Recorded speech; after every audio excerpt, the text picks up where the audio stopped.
Bangladesh Netherlands match cover করতে Saint ভিনসেন্টে আছে সহকর্মী আব্দুল্লাহ হীরা। তার কাছে সরাসরি যেতে চাই। হীরা, নাজমুল শান্ত ওপেন করতে নেমে আরেকবার ব্যর্থ হলেন।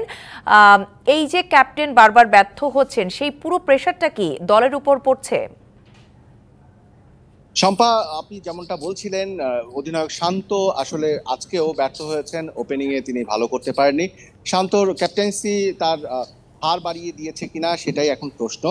শান্ত যে ধরনের স্বভাবসুলভ ব্যাটিং করেন সেটা আমরা অনেক দিন ধরেই পাচ্ছি না, এবং টি-20 ম্যাচে এই ধরনের ওপেনিং হলে আমরা যেটা মনে করি যে টোটাল স্কোর গড়ার ক্ষেত্রে অনেক সমস্যা হয়। আমরা আজকে দেখেছি সাকিব তার ব্যাটিং পজিশন চেঞ্জ করে 4 নম্বরে নেমেছেন এবং সেখানে সাকিব একটা ভালো একটা ইনিংস উপহার দিয়েছেন, এবং যেটার কল্যাণে আমরা বলতেই পারি বাংলাদেশ একটা বিগ টোটাল পাচ্ছে, যেটা ফাইটিং স্কোর হবে বাংলাদেশের যদি সব ঠিক থাকে। এখন এতদিন ধরে যে প্রশ্ন উঠছিল সাকিবকে ঘিরে, সাকিবের ব্যাটিং এ রান আসছে না, সাকিব বোলিংও ভালো করতে পারছিলেন না।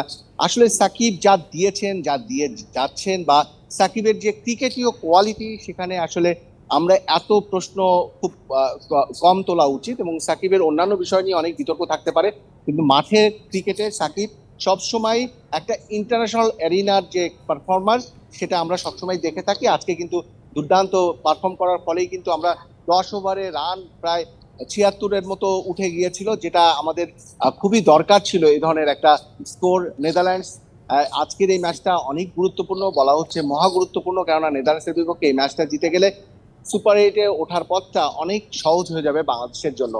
আসলে সেন্ট ভিনসেন্টের একটু আবহাওয়ার তথ্য দিয়ে রাখি। আবহাওয়ার যেটা মেঘলা আকাশ আমরা লক্ষ্য করছি, যখন তখন বৃষ্টি নামতে পারে।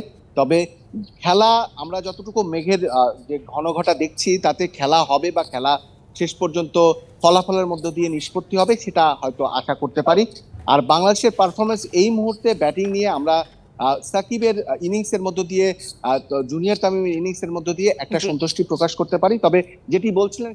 জি, আব্দুল্লাহ হীরা, অনেক অনেক ধন্যবাদ আমাদের সঙ্গে সরাসরি যুক্ত হবার জন্য। নগদে 500 টাকা বা তার বেশি পেমেন্টে পেতে পারেন ঢাকায় জমিসহ 20 কোটি টাকার পুরস্কার।